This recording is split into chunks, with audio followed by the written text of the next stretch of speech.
Aleluia, graças a Deus. Eu estou aqui neste momento para gravar e falar com vocês um pouquinho, com as irmãs do grupo Esther, do grupo A Noiva, mergulhando a palavra, mulheres guerreiras, estes grupos de mulheres tão empenhadas. Louva a Deus por esta oportunidade. Nós estamos aqui trabalhando semanalmente numa série que é Não Desista de Você. Faça aquilo que precisa ser feito nos padrões de Deus, nos padrões da palavra, para você restaurar a sua sorte, restaurar o sentido da tua existência, a razão pela qual você nasceu, e você nasceu debaixo de um propósito de Deus, que fez você forte, vencedora, e te deu todos os instrumentos que você precisa, toda a estrutura que você precisa para romper. Você tem a armadura que você precisa para ir diante e na frente dessa batalha aí que está tentando acabar com você. E hoje, então, com muita alegria, com o coração revigorado, porque o Senhor é bom e Ele tem nos ajudado, Ele tem nos incentivado a fazer a vontade dEle, ainda que chorando, ainda que se lamentando, mas não, como nós lemos no primeiro dia do nosso estudo, nós podemos até estar abatidas, mas não estamos destruídas. E esta é a palavra de Deus para nós. E eu louvo a Deus por isso, porque o Senhor tem inspirado mulheres nesses grupos, mesmo no anonimato, que muitas vezes nós estamos assim, no secreto da nossa casa, no secreto do nosso quarto, clamando a Deus. E o Senhor ali está olhando para nós, está zelando da nossa vida, está cuidando dos nossos e está nos dando uma estratégia maravilhosa para rompermos. Então, o primeiro dia nós falamos, não desista de você. E estudamos ali sobre essas palavras que estavam lá em 2 Coríntios. E nós estudamos lá dizendo que nós estamos abatidas, mas não estamos destruídas. E no segundo dia nós estudamos sobre a flexibilidade, para estarmos atentas, para estarmos flexíveis àquilo que o Senhor está falando, para estarmos também com resistência naqueles momentos de fraqueza e resistir tudo aquilo que é contra a vontade de Deus.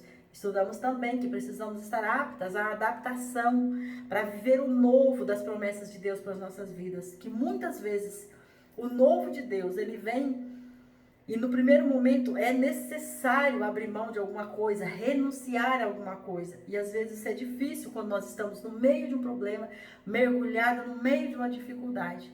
E hoje, então, nós vamos trabalhar uma palavrinha que todos nós já conhecemos e todos nós já sabemos, mas depende muito do ângulo que nós estamos olhando. Então, o que é as tragédias? O que é isso, meu Deus? E como é que pode? Como é que eu sei se eu estou? Ou então alguém ousa até dizer, a minha vida é uma tragédia. Misericórdia, Jesus. Mas eu já ouvi pessoas dizendo isso. E isso não é verdade. Isso é porque no meio de tantas situações, no meio de tantas decepções, tantos desgostos, de tantas expectativas frustradas, de tantos nãos que nós recebemos, vai gerando um sentimento de impotência, um sentimento de insuficiência, um sentimento de que nós não somos capazes de romper com aquelas dificuldades que estão diante de nós. E de repente nós estamos pensando que não tem mais jeito, que a nossa vida acabou, que todo mundo que se aproveita de nós, todo mundo quer se aproveitar de nós, que todo mundo que chega perto só quer tirar proveito. E isso vai gerando uma dor muito grande, isso vai gerando uma tristeza muito grande, isso gera doença na alma, como nós já aprendemos isso. Então hoje eu quero então falar um pouquinho com vocês. Mas esse pouquinho, assim, é muito pouco mesmo tempo, porque nosso tempo aqui é curto, mas eu quero que você estude essa palavra em casa, porque essa palavra, ela traz um entendimento de uma maneira objetiva em relação àquilo que o Senhor Deus faz conosco. Então, eu quero falar um pouquinho aqui da vida de Jó. E aí, eu quero que a pergunta que eu quero dizer para você, como se comportar? Ou como lidar com as tragédias da vida? Como? Então eu quero dar um passeio com você no livro de Jó, que é uma história que todos conhecem. E mesmo conhecendo, todas as vezes que nós voltamos lá e lemos essa história, algo novo vem para nós. Momentos diferentes, o Senhor fala conosco numa linguagem específica, numa linguagem atualizada, numa linguagem moderna, contemporânea, aquilo que nós precisamos no momento. Então, o primeiro momento que eu quero aqui falar com vocês vai estar escrito em Jó 5, do 6 ao 13. Porque ali eu quero falar um pouquinho dos 4 amigos de Jó que foram conversar com ele. Então, Jó, quando nós já sabemos ali no capítulo 1, no capítulo 2, onde Deus fala, né, ali o que aconteceu naquela conversa de Deus, quando ele pergunta para Satanás de onde ele vinha, e o que eles estavam fazendo, e ele fala, e Deus fala com ele, viu meu servo Jó? E fala que o próprio Deus dá testemunha de Jó, dizendo que ele era justo, que ele era íntegro, que ele era reto.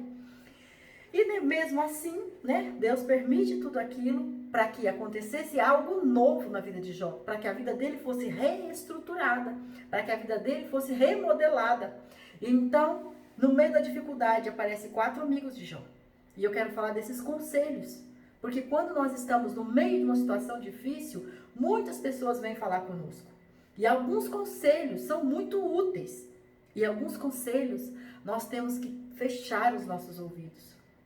Uma das orações que eu faço é dizer, Deus, filtra aquilo que chega até diante de mim. Tanto nos meus olhos, nos meus ouvidos, no meu tato, no meu paladar. Me ajude a filtrar, porque eu preciso ter um sentido aguçado para entender aquilo que o Senhor está falando comigo. E não o que as pessoas estão falando por ela mesma. Mas só que dentro desses capítulos aqui, desses 4 amigos de Jó, tem alguns conselhos que eu quero dizer para você então, já que a minha pergunta hoje é como lidar com as tragédias. E veja que essa tragédia aqui, a tragédia pode ser uma coisa pequena, pode ser até uma xícara que quebrou na tua cozinha. Porque se você for no dicionário ver o que significa a palavra tragédia, ela vai dizer que é algo, um fato que acontece no meio do ordinário, que muda o fluxo que ia acontecer. Então não é algo que brota, que começa grande, que traz uma influência, não. O que é o ordinário? É a rotina, é o diário, o que está acontecendo em todo o tempo.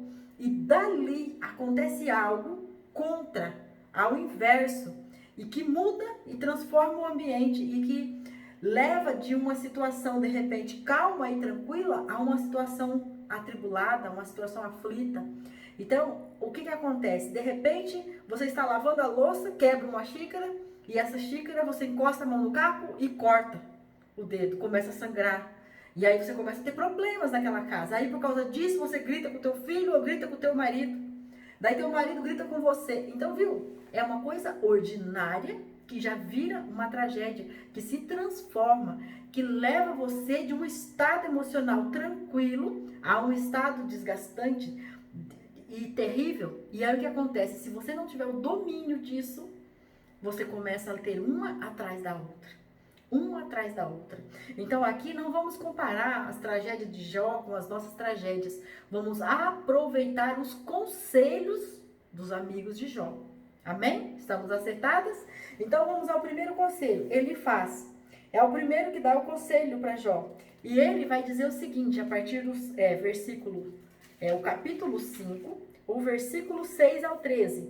Então ele vai dizer assim: pois a aflição não surge do pó, nem a tribulação brota da terra. Todavia o homem nasce para a tribulação, assim como as faíscas voam para cima. Se fosse o meu caso, eu buscaria a Deus e lhe entregaria a minha causa. Ele faz coisas grandiosas e inescrutáveis, maravilhas imensuráveis. Ergue os abatidos e os que choram são exaltados com segurança. Frustra os planos dos astutos, de modo que suas mãos nada podem executar. Apanha os sábios na sua própria astúcia, e o conselho dos perversos logo chegará ao fim. Então aqui, quando nós estamos estudando aqui, Jó, capítulo 5, versículo 6 a 13, esse primeiro amigo de Jó que fala, que pronuncia, que é o Elifaz, ele vai dizer, eu entendo aqui que ele está dizendo assim: busque a Deus, Jó, busque a Deus, porque nada que acontece na nossa vida é por acaso. E quando Deus quer fazer alguma coisa, ele faz. E ele está dizendo aqui, o homem nasce e já nasce com problemas, mas Deus faz coisas maravilhosas. E então, quando ele também diz, nós podemos ter um entendimento aqui no 6, quando ele fala assim, que a aflição não surge do pó. Assim, Jó, olha para você, vê se não foi você que plantou essa semente, vê se você não está aí procurando, se não, essa situação que aconteceu com você, não é porque você estava merecendo. Então, veja o primeiro conselho, aqui para nós hoje, como lidar com as tragédias da vida, busque a Deus. Ele diz assim para Jó ainda, se eu fosse você, e olha que quando a gente está num problema, as pessoas chegam com esse conselho. Muitas vezes elas chegam com esse conselho. Se eu fosse você, se eu fosse você, que nada, você não está na minha pele, né, para saber o que eu estou passando. Mas o fato é que aqui está dizendo, se eu fosse você. Mas o conselho que ele dá é real. Nada surge do pó. E eu preciso buscar a Deus. Eu preciso buscar a Deus. Então é o primeiro conselho. O segundo conselho já é de Bildade. O segundo amigo que fala. Ele está em Jó 11, 8, do 5 ao 10. Jó 11, 8, Jó 8, do 5 ao 10. E ele vai dizer assim, mas se te empenhares e buscar a Deus e fizeres a tua súplica ao Todo-Poderoso, se fores puro e correto, com certeza ele se levantará por ti, agora mesmo, e te restaurará com justiça. Embora o teu começo tenha sido humilde, contudo o teu futuro será grandioso. Pergunte à geração anterior e considera que os teus pais aprenderam, pois nós surgimos ontem e nada sabemos. Nossos dias na terra são como a sombra. Será que eles não te ensinarão e não te falarão? Não dirão palavras de entendimento? Então aqui eu vejo Bildade falando para Jó assim, Jó, se empenhe, mas com força de vontade. Busca na história de como é que Deus agiu. Nós sabemos pouco porque nós somos mais jovens, mas os antigos sabem como que Deus age. E eu vejo aqui, comparando, já que ele fala de justiça, comparando com direito, comparando com, né, com a questão de processos mesmo, de justiça, e como se fosse nos dias de hoje, comparando com o direito, assim, vê se não há uma lei que você se enquadra, vê se não há, depois da lei, um processo que já foi transitado e julgado, ou uma jurisprudência onde você possa se equiparar para você então tomar uma decisão acerca do que está acontecendo. Então esse é o segundo amigo. E aí o terceiro amigo, que é Zofar, ele está no capítulo 11, ele vai dizer assim, se porém preparares o coração e entenderes e estenderes as mãos para ele, se lançares a maldade que há na tua mão para longe de ti, e não deixares a perversidade habitar nas suas tendas, então levantarás o teu rosto sem máculas, estarás firmes e não temerás, pois te esquecerás do teu sofrimento, tu te lembrarás dele apenas como águas passadas. A tua vida será mais clara do que o meio-dia, a escuridão dela será como a aurora. Tu terás confiança, pois haverás esperança, olharás ao teu redor e descansarás tranquilo. Então veja que o terceiro conselho, quando Zofar vai falar com Jó, ele vai dizer assim, entrega teu coração. Como se fosse assim, não deixe passar batido, não fique trancado, não fique olhando para a circunstância sem se soltar, sem confiar que Deus vai vir e vai reestruturar essa situação. Eu vejo aqui, ele diz, prepara o teu coração, estenda as suas mãos, como se fosse, relaxa, solte o ar, olhe para esse Deus, confia, busca no Senhor. Então eu coloquei, primeiro conselho, busca a Deus. Segundo conselho, buscar conselhos na própria palavra e com os mais experientes. E o terceiro conselho, buscar disposição no coração para obedecer e se converter. Porque aqui quando ele fala que, então levantarás o teu rosto sem mácula, estarás firmes e não temerás. E no 14, 11, 14, vai dizer, se lançares a maldade que há nas tuas mãos para longe de ti, e não deixares as perversidades habitar nas suas tendas. Então aqui, o conselho de Zofar abre o teu coração. Amoleça o teu coração para Deus. Quebra todo endurecimento.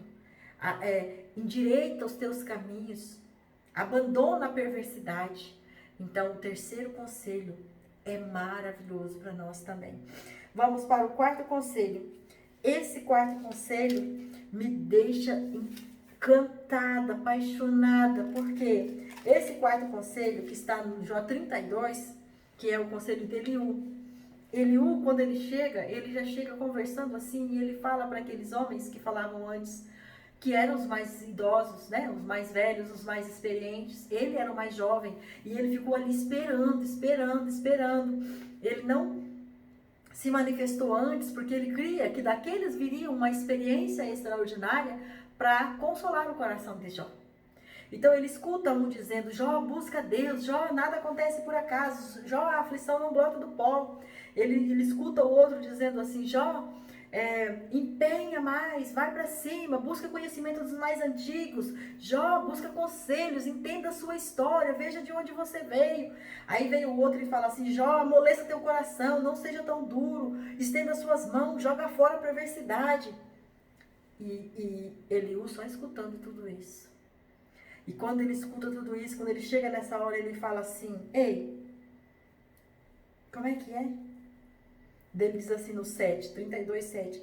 Eu pensava que a idade fale mais alto e aos muitos anos de vida ensine sabedoria.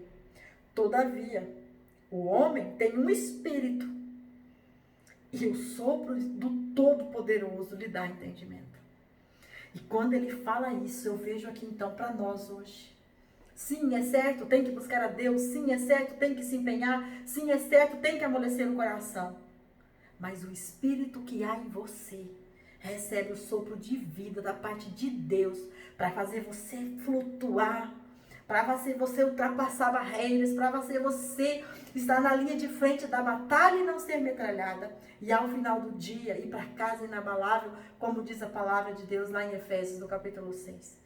Então aqui, quando ele fala isso, ele está dizendo assim: ei, vamos voltar para o Espírito, porque Deus é Espírito e Deus permitiu isso porque está tratando no Espírito.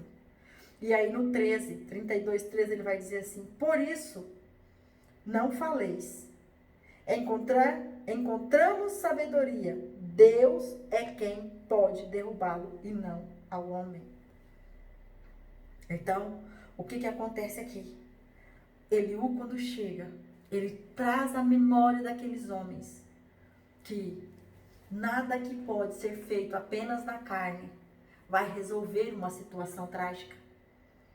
Mas quando eu coloco o Espírito Santo, então ele sopra a vida, então ele sopra a clareza, então ele sopra entendimento, então ele sopra a sabedoria, então ele sopra a confiança, então ele sopra a esperança, então ele sopra virtudes de fé, de convicção, e aí a sua vida se restaura. E aí a novidade, porque aí você está pronta, aí você está cheia, aí você pode fazer como aquela mulher da imagem da capa desse vídeo, você pode juntar os seus cacos e amarrar e se levantar e ir à defesa da tua casa. Essa é a palavra do Senhor para nós hoje, minhas irmãs. Aproveitem a palavra de Deus, estude esses capítulos. Peça para o Espírito Santo falar com você, peça para o Espírito Santo ouvir o teu coração e coloca diante de Deus a tua causa. E não desista de você, não desista da tua família, não desista do teu esposo, não desista do teu ministério, não desista do teu trabalho, não desista da tua profissão. Seja forte, seja corajosa, olhe para o foco da tua vida, olhe para o propósito do que Deus confiou nas tuas mãos, olhe pelo propósito a qual Deus te fez para cumprir, para executar. E seja forte e corajosa, porque esses conselhos que esses amigos de Jó deu aqui para eles, todos eles são válidos, com o aval do Espírito Santo de Deus soprando vida em você, dando para você a estratégia, a novidade, a direção, afiando as ferramentas que estão nas tuas mãos, para que você possa romper todos os dias para a glória do nome de Deus. Amém? Eu aguardo você no nosso próximo estudo. Que o Senhor te abençoe, te guarde, faça prosperar a tua casa para a glória do nome dele. Amém?